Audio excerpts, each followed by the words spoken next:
Og da når jeg ser liksom hele livsverket liksom bare bli stengt ned over natten, da gikk jeg inn i så mye frykt som jeg ikke har kjent på noen gang, tror jeg. Og i likhet med alle andre, ikke sant? Det er jo boliglån, og det er barn og ting som skal driftes. Og da så jeg bare registrerte at jeg bare begynte å spise mye mer. Og det var som om altså sånn eureka moment, som om liksom en lyspære ble tent. Nå hadde jeg skjønt det. Oktober er min første dag uten sukker og mel. Og jeg har ikke sett meg tilbake siden. Så for det første så fjerner vi jo alt det der hjernetåken, den forsvinner jo, så det gjør at jeg tenker klarere og liksom føler meg smartere. Og så bare våren 2023 så får jeg rett og slett en beskjed om at du skal gi ut Joe Dispenzas bøker på norsk. Og når vi tar kontroll over tankene våre, så tar vi egentlig indirekte eller direkte kontroll over følelsene våre også. Og så kan vi begynne å tenke oss, hva tror vi skjer? Hva tror vi liksom danner grobunn for best helse? Og det er jo veldig lett, ikke sant? Det må være veldig gunstig å komme seg ut av stress og inn i kjærlighet. Det handler om hvordan vi tar kontroll på tankekraften vår.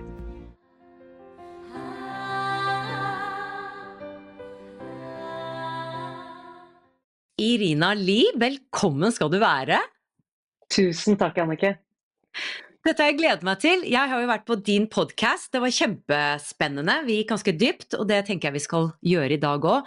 Du er jo journalist, coach, business coach, multi-passionate vil jeg si, online gründer, og du er skaper av Spis deg fri, Skriv deg fri, Pust deg fri. Har veldig mye frihet i livet, er det riktig å si? Det kan vi si er den røde tråden i alt jeg holder på med, det er godt oppsummert. Og du har jo også nettkurs hvor du hjelper folk å gå ned i vekt blant annet, men ikke bare det, men også få en sunnere livsstil, som du står litt på barrikadene for, synes jeg på en positiv måte. Og det tenker jeg vi skal snakke litt om, og også denne broen mellom det energetiske i maten, og valg vi tar i forhold til hva vi spiser, og hvordan det kanskje henger sammen med vibrasjon, frekvens og selvkjærlighet. Men før vi gjør det, så er jeg nysgjerrig på litt din reise.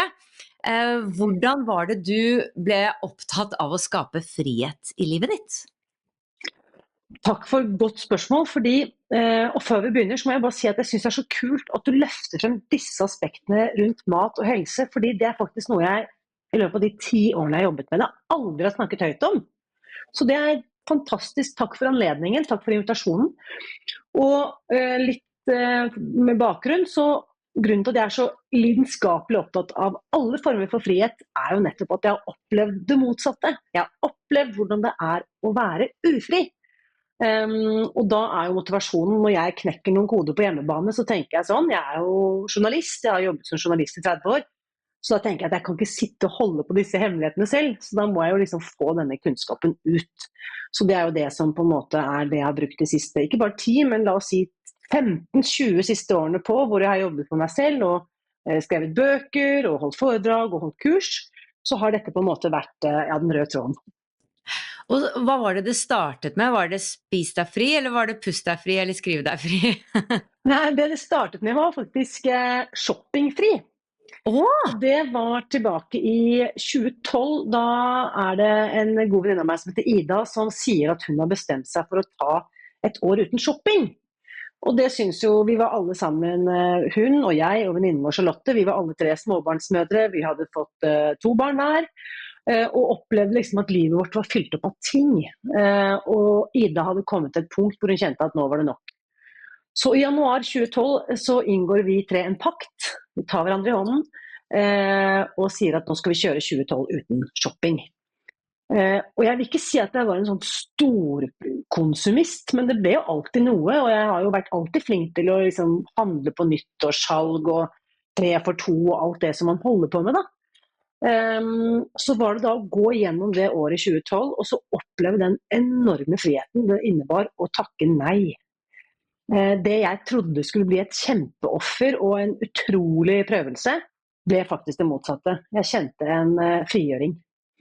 Og da endte det med at jeg skrev en bok om dette, og den gikk jo veldig bra, og jeg ble invitert på alle mulige slags debatter, og endte til slutt hos Anne Lindmo, og satt og debatterte konsumsamfunnet med finansministeren vår.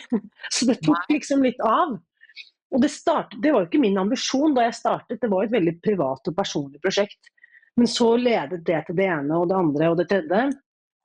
Og så hører det da med til på hjemmebane, altså i mitt lille privatliv, så hadde jeg slitt med vekt og overvekt da, siden jeg var 10 år gammel. Så i veldig ung alder så har jeg skjønt at det er mye trøst i mat, det er mye trygghet i mat. Altså mat er en ekstremt effektiv måte å, hva skal vi si, håndtere følelser på, både de gode og de dårlige følelsene. Og dette er jo så skambelagt å ikke få det til rundt mat, fordi at overvekt og fedme er noe du bærer veldig synlig på kroppen. Så mens jeg fikk til veldig mye på, la oss si det, den delen av livet som var synlig for folk, nemlig karrieren min og jobben jeg fikk og oppdragene jeg ble tildelt og sånne ting, der var det jo ikke noe å si på det. Det var helt strålende, gikk rett til himmels. Men på innsiden så strevde jeg jo hele tiden med det der enorme selvhatet, den selvpiskingen, og det å forsøke med nye kurer hver mandag, og så bare oppleve at jeg mislykkes på gang på nytt og på nytt. Så da er det i 2015 at jeg oppdager en metode fra Amerika, hvor det er en amerikansk psykolog som har en helt annen tilnærming til dette overvektsfeltet. Så hun legger til grunn psykologiske prinsipper i stedet for å si det vi alle har hørt, at du må bare spise mindre og trene mer. Det hadde jeg jo forsøkt gjennom flere 10 år uten å få det til. Hun sier at det er rett og slett hjernen vår som blir kidnappet av enkelte typer matvarer. Og de 2 matvarene som er gjennomgående for alle som sliter med overvekt og fedme, det er sukker og det er mel. Så hvis vi vil gjøre noe med problemet, så må vi kutte ut de 2 tingene som skaper problemet. Og det var som om sånn eureka moment, som om liksom en lyspære ble tent. Nå hadde jeg skjønt det. Det var altså 7. oktober 2015 bestemmer jeg meg for å starte, så dagen etter 8. oktober er min første dag uten sukker og mel. Og jeg har ikke sett meg tilbake siden. Jeg går ned all min overvekt i løpet av 200 dager. Det er så effektivt at jeg til og med går for langt ned. Det går ned for mange kilo rett og slett, og det er jo helt absurd for en dame som er nesten 40 og som aldri har fått til dette med mat. Og så bruker jeg 100 dager til på å finne ut hvor i landskapet jeg skal ligge. Hva innebærer det å være normalvektig i en voksen kropp? Og da siden 2016 så har jeg undervist om denne metoden til andre. Wow, spennende.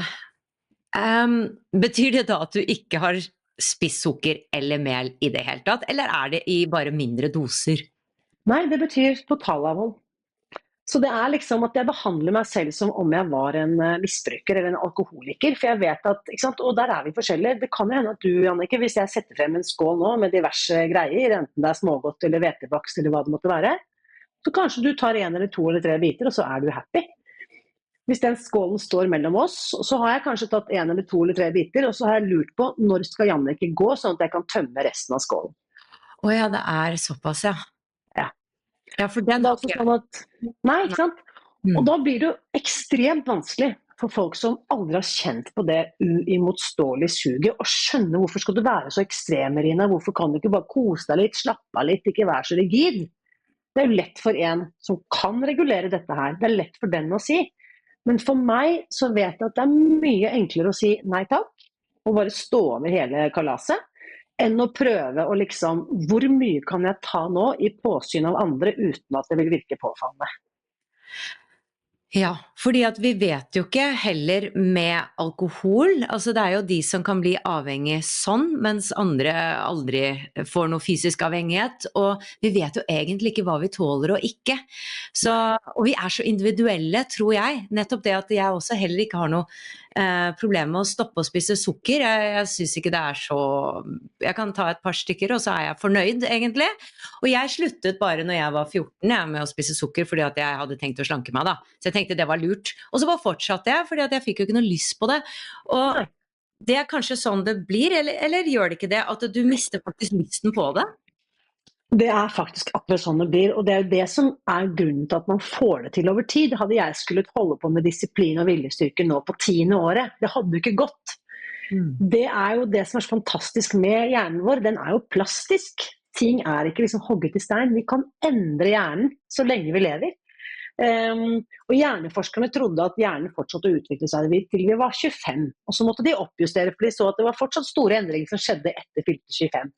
Så ble tallet oppjustert til 32, og nå det oppjustert videre.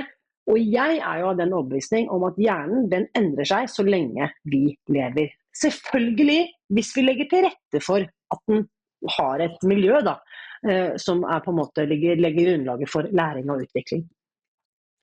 Og det som jeg hadde lyst til å fortelle deg, Jannicke, som jeg rett og slett ikke har snakket høyt om før, det jo nettopp det som skjer når jeg kutter ut sukker og mel.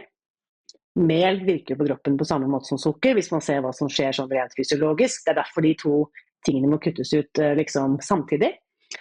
Det som skjer da, at jeg i løpet av den vinteren 2015-2016 får altså innsikter og ideer og, hva skal jeg si, jeg har ikke klart å sette ord på det før senere, men det jeg skjønner at min intuitive kraft, min intuisjon vekkes til live i løpet av denne prosessen. Så det som om, for det første så snakker mange om at de får sånn hjernetåke hvis de har spist mye sukker eller mel eller hvetebakst eller kaker eller hva det måtte være, at liksom de våkner dagen derpå med nesten en sånn hangover-følelse. Og man kan faktisk kall det bakfull av maten. Så det helt reelt. Så for det første så fjerner vi jo alt det den der hjernetåken, den forsvinner jo, så det gjør at jeg tenker klarere og liksom føler meg smartere. Så det har jo en direkte effekt. Men det noe annet, og jeg tror all den forskningen som har kommet de siste 10 årene på dette feltet, nemlig at det skjer noe med tarmpottene, det skjer noe nede i fordøyelsessystemet vårt, og vi vet jo at vi har faktisk flere hjernenevroner i fordøyelsessystemet enn i hodet. Så når vi faktisk endrer sammensetningen av maten vi spiser, og kaller det gjerne mer høyfrekvent mat, jeg liker det begrepet, så lager vi bedre forutsetninger for altså at magefølelsen, for å kalle det, får bedre vekstvilkår. Så i dag, 10 år senere, så tar jeg altså alle mine beslutninger kun basert på magefølelse. Jeg har rett og slett bare tenkt at hjernen, den har jeg bruk for å løse problemer og sånn. Når jeg skal ta viktige beslutninger, da må jeg sjekke inn med magen. Ja, det flere spirituelle mystikere og vitere som sier det, at vi var ikke ment for å ta beslutninger gjennom tankene nødvendigvis, men gjennom det intuitive da, hvor vi får en slags veiledning fra det innerste inne. Og jeg litt nysgjerrig på dette her med energi og frekvens i forhold til mat da, fordi at jeg tenker at når vi ønsker å utvikle oss og bli en større versjon av oss selv og bli kjent med oss selv og ta vare på oss selv, så det jo også viktig å se på maten. Og jeg har ikke fokusert så mye på det på podcasten, fordi at det så individuelt, dette her med mat, og jeg synes det så enormt tema. Men det jeg litt opptatt av energien i maten, fordi at den bærer jo en energi, og det mange som kjenner til den David Hawkins map of consciousness med ulike emosjoner som vibrerer på en viss frekvens. Og du har de lavere frekvensene, ikke sant, som mer tunge energier, og så har du de høyere. Og på samme måte så tror jeg også blant annet kjøtt, som, altså hvis en okse behandlet dårlig, ikke sant? Så påvirker jo det kjøttet som igjen påvirker oss til ganske stor grad da. Hvis dyret stresset, så det vi som spiser det stresset for eksempel. Og Ja, jeg tror grønt og friskt og frukt og sånne ting bærer en lettere energi, da. Og jeg kjenner meg bare bedre jo mer jeg spiser lett mat og grønt, og så blir jeg litt tyngre når jeg spiser kjøtt, da. Ikke det at jeg aldri spiser kjøtt, for det gjør jeg av og til, men jeg kjenner at jeg føler meg bedre når jeg ikke gjør det. Så det er kanskje mer sånn sosialt og høflig at jeg faktisk spiser kjøtt, da. Um, og da lurer jeg på, ja, nettopp denne energien i mat, om du har lyst til å dele litt om det? Ja, og jeg skulle ønske, det skal jeg faktisk undersøke videre i etterkant av denne samtalen, fordi jeg er helt sikker på at ulike typer råvarer bærer med seg ulike typer frekvens. Det må de jo nødvendigvis gjøre. Jeg skulle ønske jeg kunne lagt frem den samme pyramiden som viser hva som er mest høyfrekvent og ikke. Det har jeg dessverre ikke, men det skal jeg søren meg finne ut av. Om det er akkurat sånn som du sier, og dette er jo egentlig bare sunn fornuft, hvis du tenker deg på industrifremstilte produkter. Det kan være ultraprosessert, det kan være store kyllingfarmer hvor dyrene aldri ser dagslys, eller så kan du sammenligne det med, se for deg et epletre i hagen på sensommeren, som du vet at det eneste det treet har fått er kjærlighet og sol og regn og varme. Bare det å plukke en solmoden frukt fra et tre, og så bare smake på det eplet, fremfor å ta et sånt knallgrønt, perfekt looking eple på fruktdisken, ikke sant, på dagligvarebutikken, som kanskje har reist halve kloden rundt. Altså, det er nesten egentlig bare å kjenne etter. Man kan sense det. Og når det gjelder den matplanen vi følger i Spis deg fri, så handler det kort fortalt om råvarebasert mat. Så vi spiser alt som er ekte, for å kalle det det. Så vi spiser kjøtt, men vi spiser ikke pølse eller farseprodukter hvor det er blandet inn masse greier. Så du kan egentlig bare ta en hvilken som helst. Altså de aller beste produktene er jo de som kommer uten emballasje, de som bare ligger som råvarer i butikken. Da snakker vi gulrot. Du kan tenke deg en fiskedisken eller et stykke kjøtt. Altså det er på en måte det optimale maten vi kan spise. Det er det vi er ment å spise. Men la oss si at du skal ha noen plastinnpakkede produkter, så kan du egentlig bare se på en pakke pølser, da. Nå sjekket jeg dette her forleden, for vi snakket om konseptet grillmat. Nå tok jeg opp en pakke med pølser, skal ikke si hvilket merke det er, men det kan kjøpes i alle landets dagligvarebutikker. 33% kjøtt i pølser.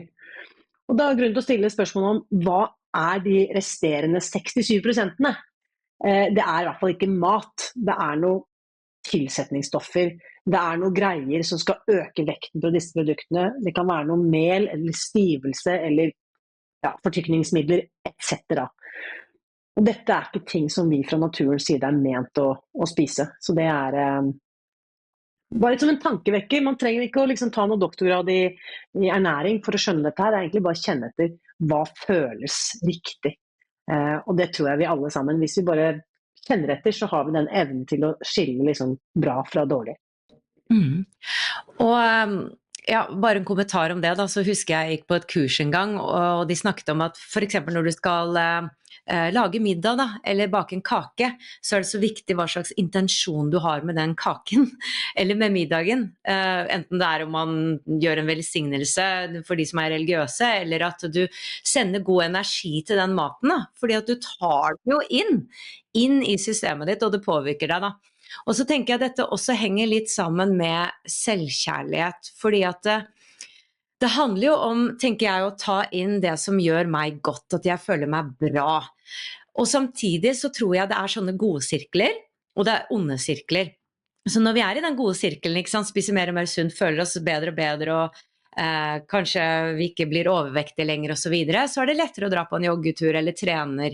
Og når du da begynner med masse sukker, så ok, ikke sant, litt sånn fristelser, og det blir mer og mer, så blir du jo slappere og slappere, og så går frekvensen ned, og kanskje du går på selvtillit enda mer, for dårligere selvtillit, begynner den onde sirkel. Nå orker jeg i hvert fall ikke å trene. Og det er der jeg tror, der er det ikke alltid en quick fix. Jeg tror kanskje at selvkjærligheten også må komme sammen med maten da, hvis du skjønner at jeg ønsker en endring, fordi jeg ønsker å ta vare på meg selv. Det noe du også opptatt av? Altså begge dimensjoner av det da? Ja, det kjempefint at du bringer opp det aspektet, fordi det kanskje det vi bruker mest tid på å snakke om i kursene våre. Nettopp det med dilemma mellom forventning, hva alle andre forventer og ønsker at jeg skal gjøre og være med på, og det behovet jeg har for å ta vare på meg selv.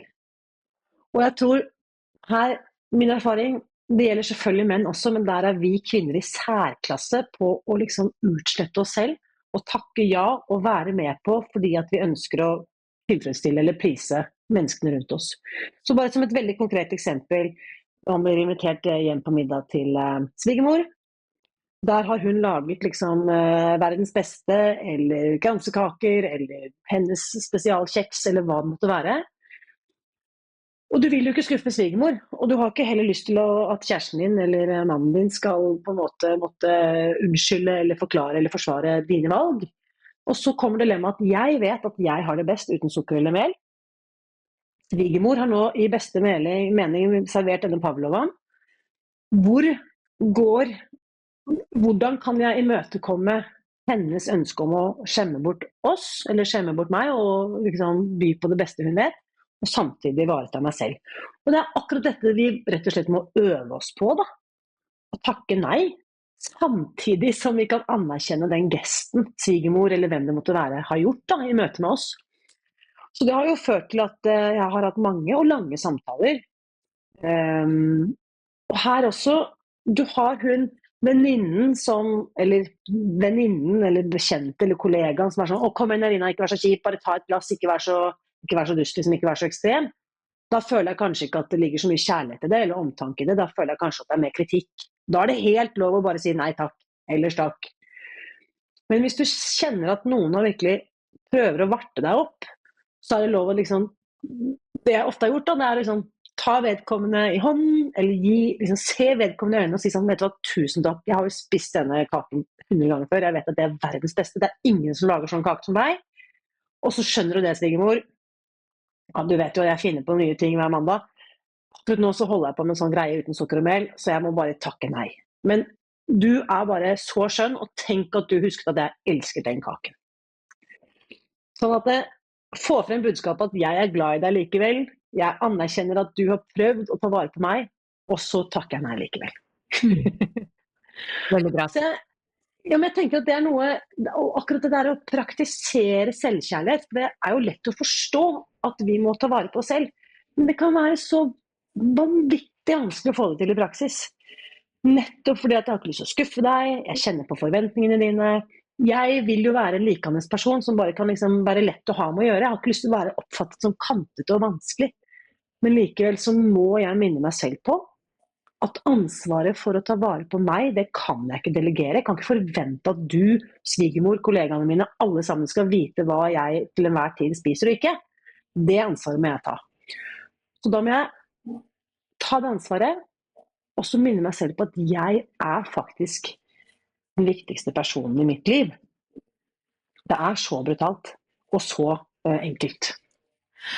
Og så tror jeg det kan være en grad av selvsabotasje der også, med mat. Absolutt. Jeg har snakket med flere som bare får det over seg at nå må jeg bare spise masse, og så jeg hjemme, og så bare går alt ned.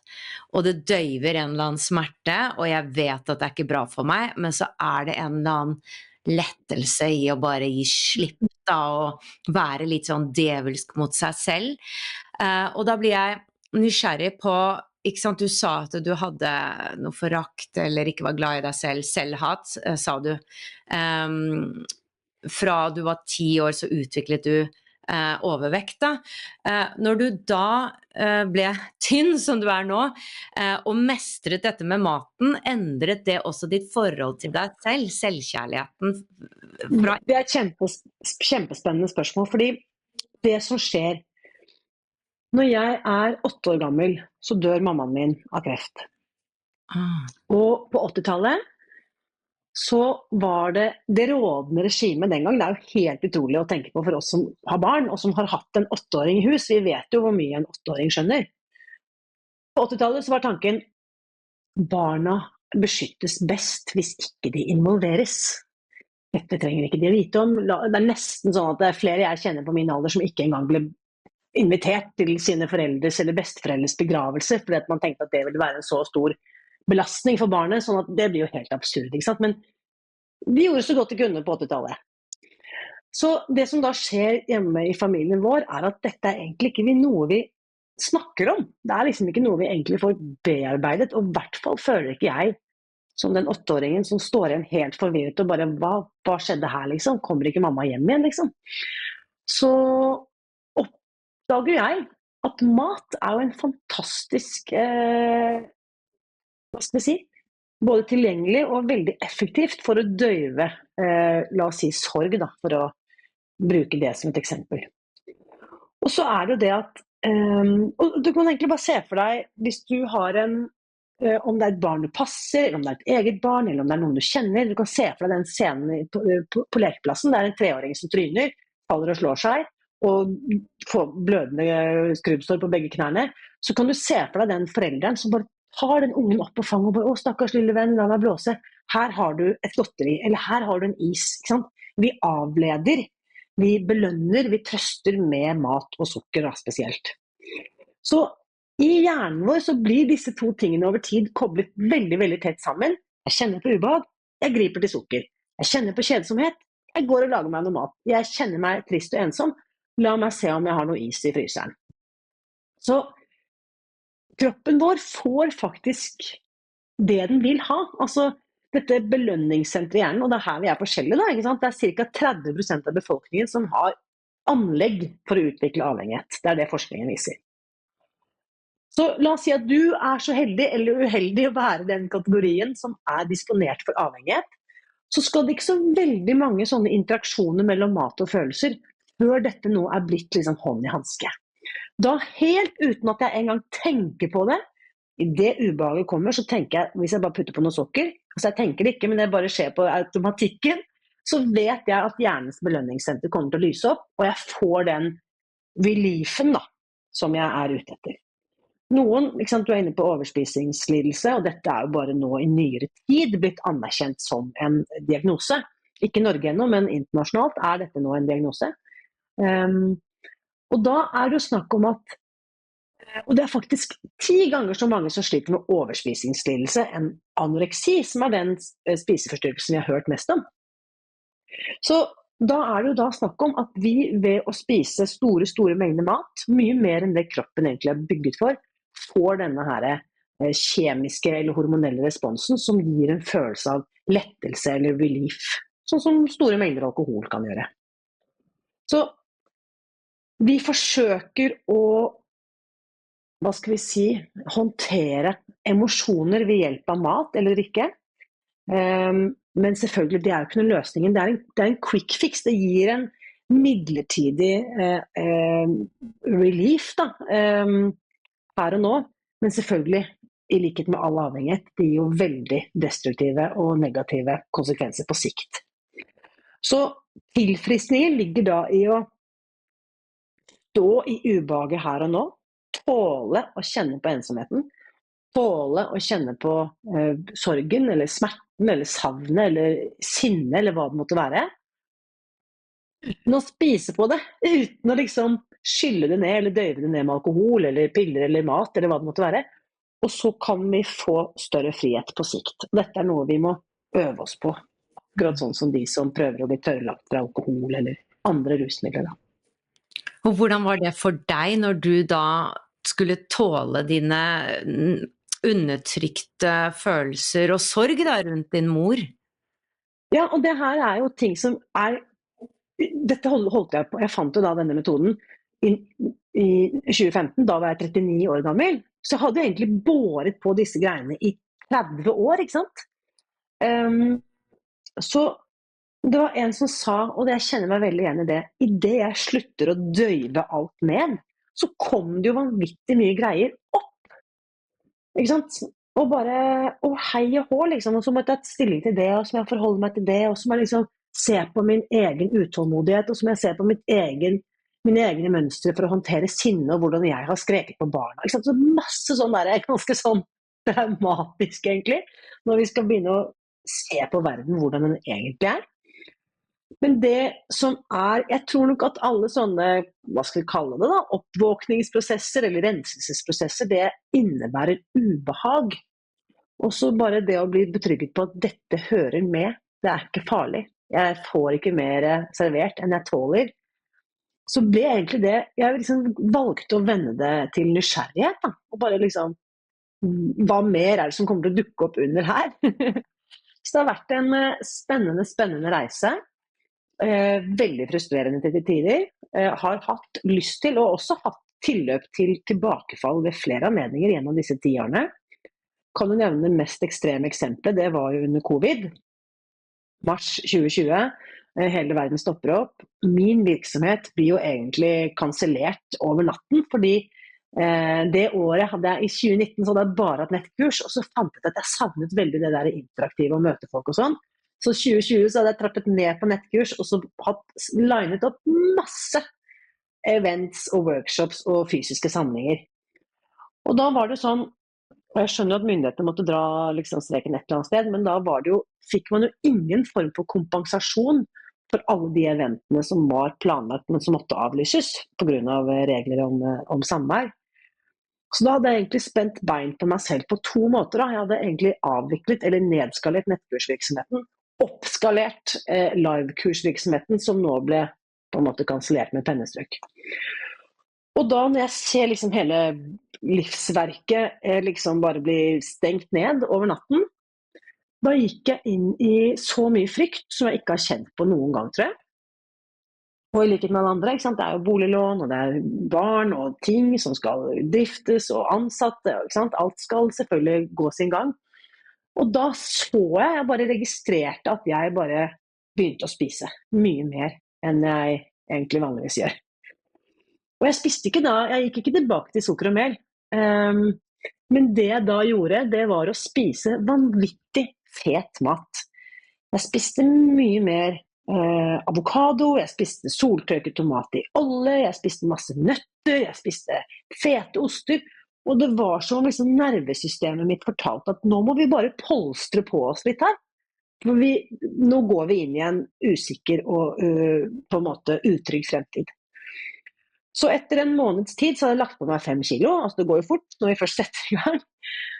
Da bare måtte jeg ta meg i det, og så bare, oi sann, hei sann, hopp sann, hva skjer her nå? Og så har jeg jo etter hvert liksom mange teknikker for å finne ut hvordan har jeg det egentlig. Jeg kan bare se på min egen adferd at nå har jeg det ikke bra. Så stoppet jeg opp, og så bare innså jeg at jeg er kjemperedd. Jeg er veldig utrygg. Men så vet jeg jo at det finnes mye mer effektive metoder å håndtere min utrygghet på, enn at jeg skal sitte alene på kjøkkenet og spise. Så da begynte jeg å snakke høyt om det, jeg lagde livesendinger om det, jeg satte ord på det, jeg hadde gode venner, ikke sant? Fagpersoner jeg kan ringe til, for å rett og slett praktisere egenkjærlighet, i stedet for det som fort kan bli selvskading. Da. Ja, så bra at du ble så bevisst på det, fordi jeg bare tenkte forleden dag på noe jeg ble bevisst på i meg selv, så tenkte jeg herlighet, jeg har gått et helt liv, og så har jeg ikke vært bevisst på dette, og nå er det så soleklart, og det ble jo da speilet fra en annen person, altså aka kjæresten min da. Bare en liten sånn side av meg selv som jeg bare, ok, ja. Og da tenkte jeg, wow, vi har så mange blind spots, så kudos til deg for at du virkelig så det da. Og så får man tok du tak i det. Fordi denne bevisstgjøringen er jo så viktig, fordi at det er så ofte vi gjør ting på autopilot, og så, nå er det klart det blir jo litt synlig når man legger på seg, så man ser et synlig resultat av det. Allikevel, det er så mange ting vi gjør for å døyve følelsene våre på alle mulige måter, gjennom alle mulige mekanismer, uten at vi egentlig er klar over det. Altså flukt, fight, flight and freeze da, som det kan være, om vi går litt inn i konflikter med folk, eller irritasjon, eller at vi flykter, eller at vi bare, jeg kollapser, eller spiller død, gjør ingenting, jeg bare stivner. Så, og det å se seg selv, det er jo ganske rått av og til, som jeg også tenker er selvkjærlighet, at oi, sånn er jeg nå, kan jeg møte det, kan jeg omfavne det? Og så lurte jeg på, fordi at du er jo veldig opptatt av Joe Dispenza, og har oversatt en av hans bøker, og nå kommer det en til, etter hva jeg skjønner. Har han hjulpet deg, altså hans teaching, har han hjulpet deg i disse prosessene? Ja, altså jeg kan jo da si, ikke sant, i forlengelsen av liksom hele denne journalistgreia, og når jeg var 20-21, så skrev jeg min første bok sammen med søsteren min, som kokk, så vi ga ut en kokebok, og så tok det ene det andre, og så etter hvert har jeg skrevet sikkert 20 bøker på alle de store forlagene, og så skjønte jeg jo at når jeg skulle få denne kunnskapen ut, så måtte jeg jo bare lage mitt eget forlag. Så alt det vi har snakket om nå, det, sant, i 2017, jeg bare viste frem den, da ga jeg ut denne boken, skrevet av den amerikanske psykologen som jeg snakket om, Susan Peirce Thompson. Sjekk opp den boken hvis du er interessert i det. Og så lagde jeg min egen bok i fjor, Spis deg fri på 66 dager, som er rett og slett startmanualen. Den tok meg 4 år å skrive, for jeg ville ikke gi den ut før den skikkelig satt i sikringsboksen, så jeg bare måtte perfeksjonere. Den er dønnsolid, det er dødsstolt av. Og så er det Joe Dispenza som du snakker om. Han oppdaget jeg, altså det er et sånt navn jeg hadde hørt, men jeg hadde liksom ikke hørt noe som ga meg grunn til å virkelig stoppe opp og liksom pay attention, så jeg hadde liksom bare, Joe Dispenza var et sånt navn som surret gikk, før jeg da i juni 2022 får tips av en god venn som Christian, som sa, jeg tror du hadde glede av Joe Dispenza, og så ga han meg noen linker og noe input der. Så da begynner jeg sommeren 2022 å høre på boken som heter Becoming Supernatural, som er en av flere bøker han har gitt ut. Jeg blir kjempefascinert. Jeg blir bare helt sånn der, er det mulig? Da hører du med til historien at jeg holdt på med yoga og meditasjon og pust i 20 år, men dette her var liksom meditasjon på et helt nytt nivå. Jeg synes det er vanskelig å trenge inn i det, igjen i bokform, eller jeg hørte det på lydbok da, men og så høsten 2022 så tar jeg et nettkurs med Joe Dispenza, og da bare skjer ting i et så forrykende tempo, og da begynner jeg bare for moro skyld og ønsker på ting jeg kan manifestere. Jeg vet at du også har mye erfaring med, Jannicke. Det blir så lekent. Det blir bare helt sånn, yes, er dette mulig å få til, mon tro? Og så bare våren 2023 så får jeg rett og slett en beskjed om at du skal gi ut Joe Dispenzas bøker på norsk. Altså beskjed fra deg, eller? Ja, altså jeg sitter i en meditasjon, da er jeg riktig nok på et Joe Dispenza retreat i Polen, en sånn 3-dagers greie. Dette er i februar-mars 2023. Og så bare, ja, jeg får da det som en download, jeg klarer ikke det er ikke noe jeg har sittet og liksom kverne på hva skal jeg gjøre, finnes det noen business opportunities i dette her. Det er ikke noe sånt i dette, det er bare sånn, du skal gi ut bøkene til Joe Dispenza på norsk, du skal intervjue han på podcasten, du skal invitere han til Norge, og jeg bare sitter og skriver da, det som jeg får som en slags download, og det kommer til å bli en kjempesuksess. Ja vel, ok, ja, men det var greit.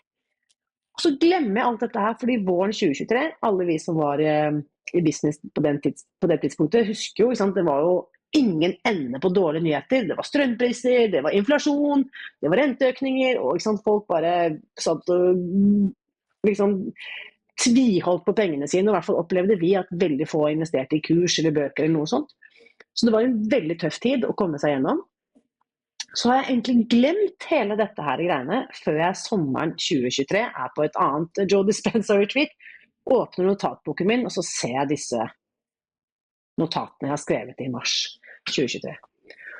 Og da begynner jeg å undersøke, og så kommer jeg, for jeg har jo ikke gjort noe research, jeg har jo ikke sjekket en ting, og da finner jeg ut at ingen av bøkene hans er gitt ut på norsk, som jeg synes er helt ufattelig, med tanke på at dette har vært internasjonale bestsellere siden 2008. Så da, 15 år senere, så kontakter jeg forlaget hans, og 4 timer senere får jeg svar at ja, selvfølgelig, supert at du har lyst til å gi ut bøkene. Så da kommer denne boken. Wow. 12.12.2023. Så når jeg først satte i gang, så gikk det jo i et sabla tempo. Bryt vanen med å være deg selv, det er jo da oversettelsen av den som heter Breaking the Habit of Being Yourself, som han skrev i 2012. Den boken og kunnskapen i den boken handler jo veldig mye om det vi allerede har vært inne på, dette med nevroplastisitet, hvordan vi kan ta kontroll over tankene våre, og når vi tar kontroll over tankene våre, så tar vi egentlig indirekte eller direkte kontroll over følelsene våre også. Og det som så fascinerende med Joe Dispenza, det han sier, og det ikke bare han som sier dette, men det der jeg har lært det. Hver følelse knyttet til en kjemisk reaksjon i kroppen. Så det betyr at hvis jeg føler frykt eller redsel, så kanskje jeg aktiverer binyrene som utsondrer kortisol.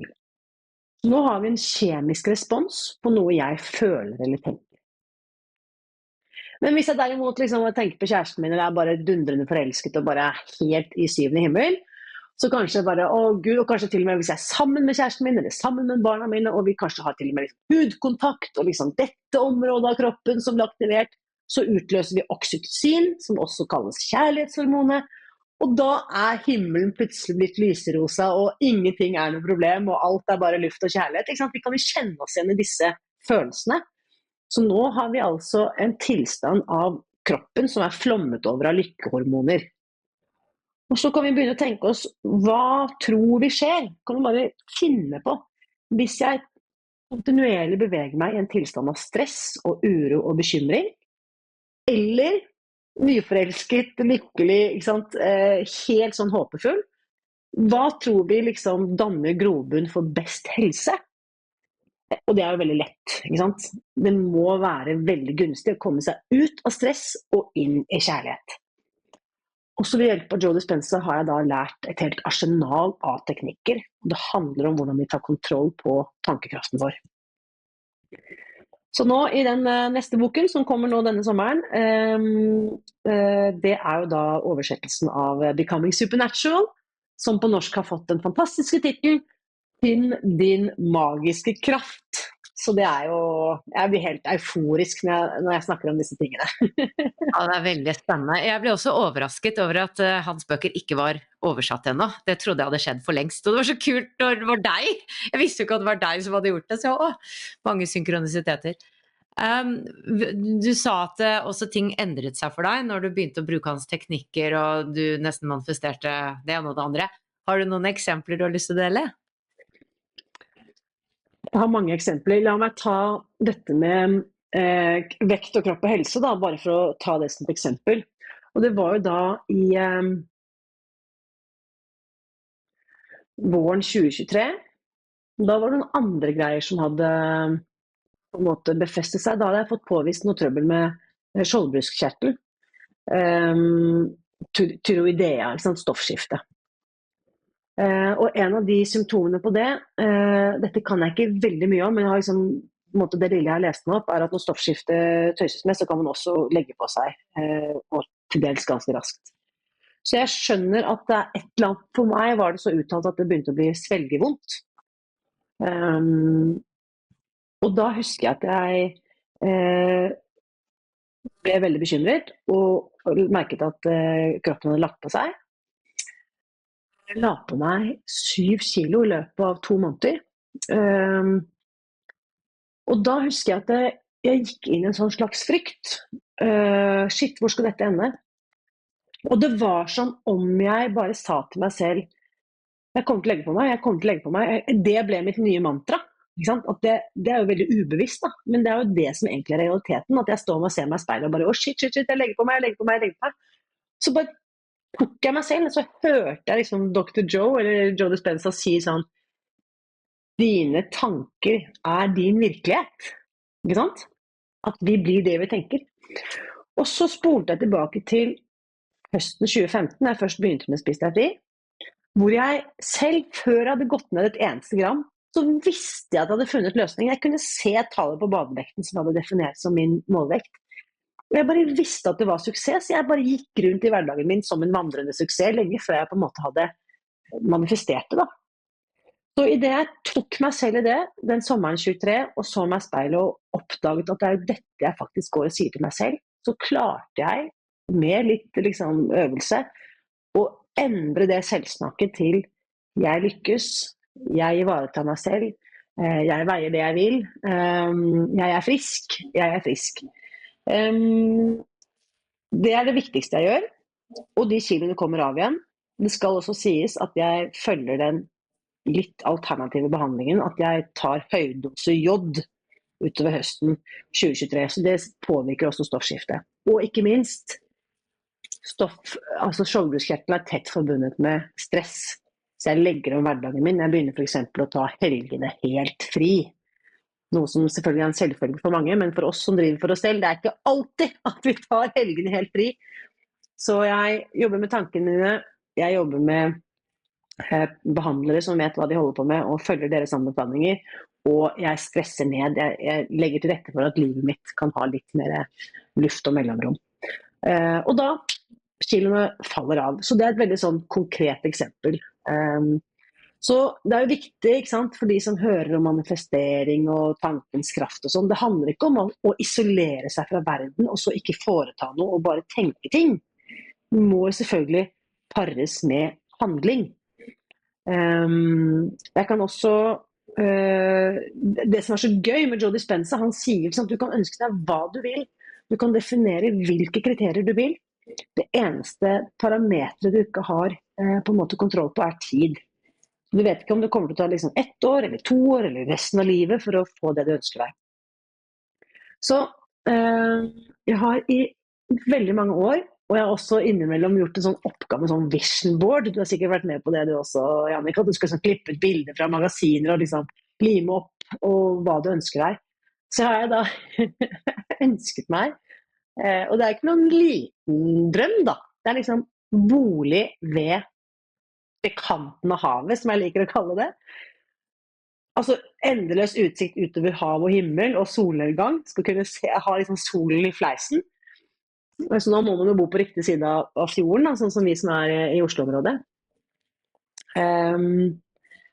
Og så jeg har ikke visst helt hvor det har vært. Har det vært i Sør-Sverige? Har det vært liksom langs norskekysten? Er det i Oslo? Er det i utlandet? Vet ikke, men jeg bare ser med dette bildet da, av denne boligen.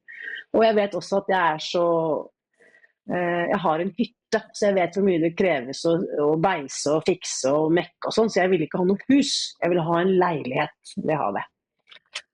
Og så, fordi jeg holder på med isbading, så vil jeg ha en badstue. Så liksom til venstre for denne boligen så skal det ligge en badstue.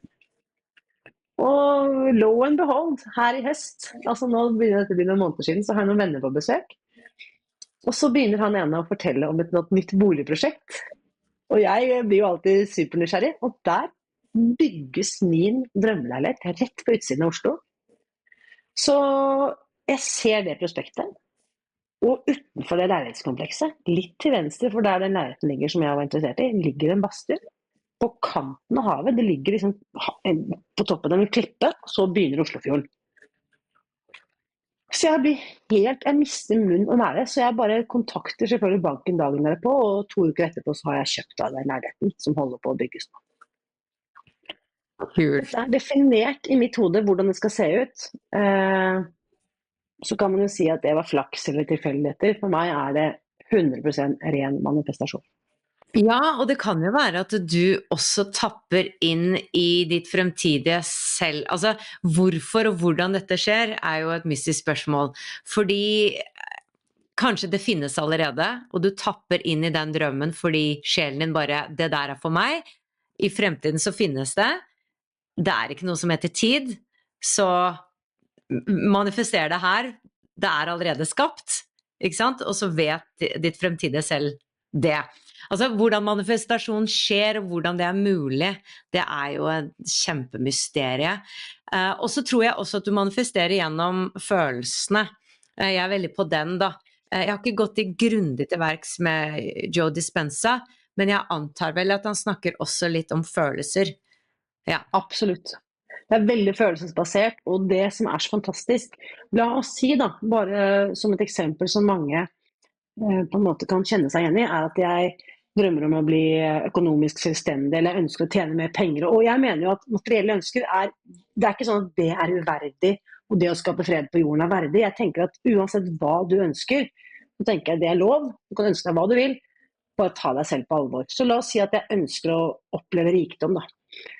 Og da det som Joe Dispenza da sier, det inviterer han deg til å være i følelsen av rikdom.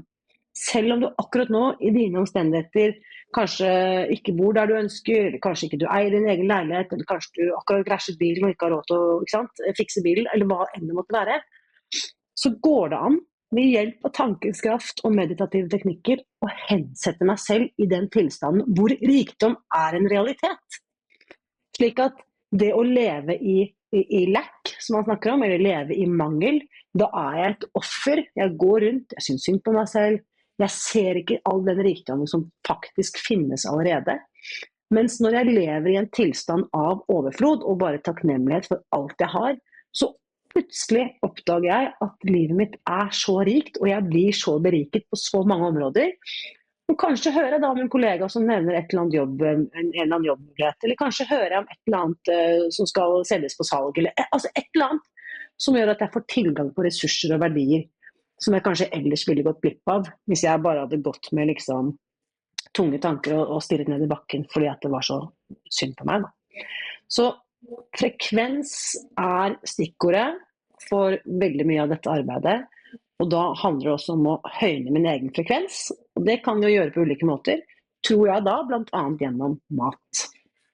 Ja, ikke sant? Og det ene går sammen med det andre, fordi at det går jo an å da visualisere, eller hvis man vil bruke det, eller andre metoder, altså være bevisst på sine tanker i forhold til mat, ikke sant? I forhold til når man går inn i et kurs, for eksempel spis deg fri, ikke sant? At du også bruker den delen av det, ikke bare hva du spiser, men også bli bevisst på tankene hver gang du skal spise, og at du har positive tanker rundt at ikke sant, nå skal jeg bli sunn, jeg skal kutte sukker, det blir godt for kroppen.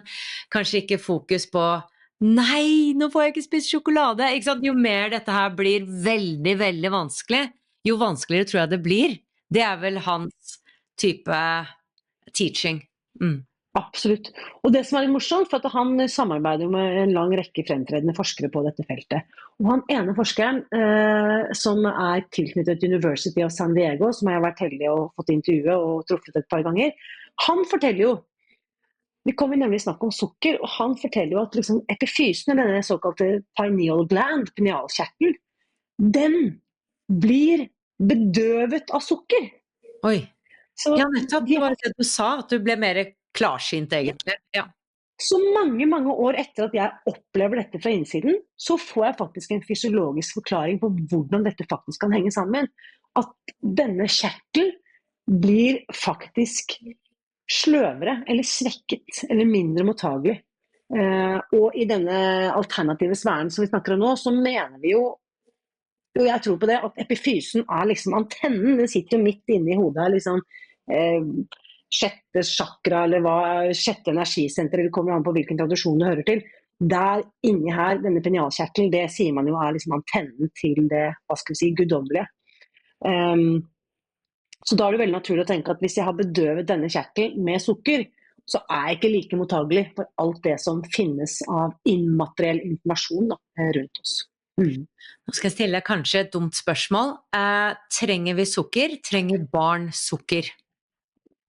Vi trenger sukker i den forstand som det naturlig fremkommer i ekte mat. Hjernen trenger sukker, kroppen trenger glukose, men vi trenger på ingen måte det sukkeret som du kjøper som heter liksom hvitt sukker, eller vi trenger ingen av de produktene som har tilsatt sukker. Når vi spiser gulrøtter, tomater, bananer, appelsiner, så får vi i oss den mengden sukker som kroppen trenger. Så svaret på det er ja. I naturlig mat så er sukker kjempebra. Og det finnes jo sukker, for eksempel i melk, så finnes det jo melkesukker. Så jeg tenker at det beste, du er alltid trygg hvis du spiser ekte mat, og hvis du er usikker på hva som er ekte mat, så tenk på hva ville våre besteforeldre ha kjent igjen hvis de hadde blitt liksom time capsuled inn her i dag. Hadde de kjent igjen en sånn New Energy bar, proteinbar, Gatorade, monsterdrikk? Nei, de hadde jo ikke det, for det fantes ikke når de vokste opp, ikke sant? Så det som bestemor eller oldefar eller oldemor kunne ha kjent igjen som ekte mat, det er den maten vi trygt kan spise. Kan ikke du, Irina, fortelle litt om kurset ditt, fordi at vi er med på å markedsføre det.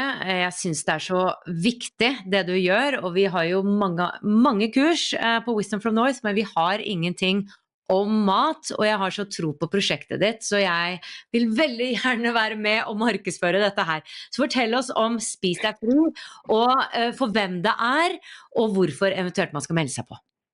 Jo, takk for den anledningen. Jeg tenker jo at det viktigste er at uansett hva man har prøvd tidligere, så tenker jeg det viktigste er å bare skjønne at det finnes håp.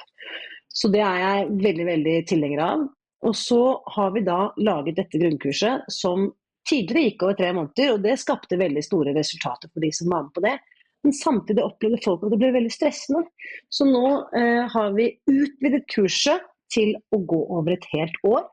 Så det heter grunnkurs 360. Altså 360 grader, fordi at vi tar jo med hele mennesket.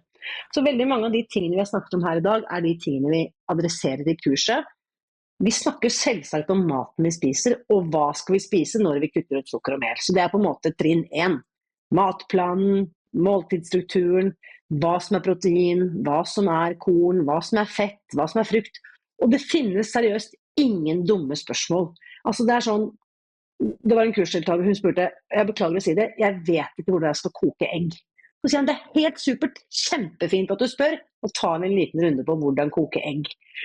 Fordi at vi lever i et samfunn som er så spekket med spektakulære resultater, og folk kan så mye og vet så mye, men poenget er at folk der hjemme hos seg selv er kanskje usikre på, kanskje kan jeg også gjøre noe galt hvis jeg forsøker å gjøre noe for første gang. Så vi drar det helt ned, sånn at alle skal med. Jeg vil jo si at 90% av kursdeltakerne våre er kvinner, 35 pluss, og ingen grense oppad, som på et eller annet måte sliter med vekt. Men det er på ingen måte utelukkende bare til kvinner. Vi har også mange som heller ikke sliter med overvekt, men som bare har, kall det, kostholdsrelaterte helseplager. De siste, spesielt 2-3 siste årene har jeg sett masse kursdeltakere med IBS, irritabel tarm, fordøyelsesplager, løs mage, hard mage, alt dette her, som også handler om maten vi spiser, og da er ultraprosessert mat er jo en stor syndebukk. Vi har en del kursdeltakere som sliter med smertetilstander. Og vi hadde et helt ellevilt pilotprosjekt sammen med Revmatikerforbundet i 2021, som viste at det å kutte ut sukker og mel hadde helt fantastiske gevinster på smerte.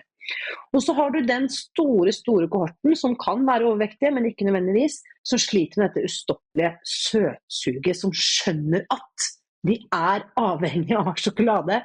Da vil jeg si at Spis deg fri er en veldig, veldig effektiv metode for å bare bli kvitt det søtsuget for godt.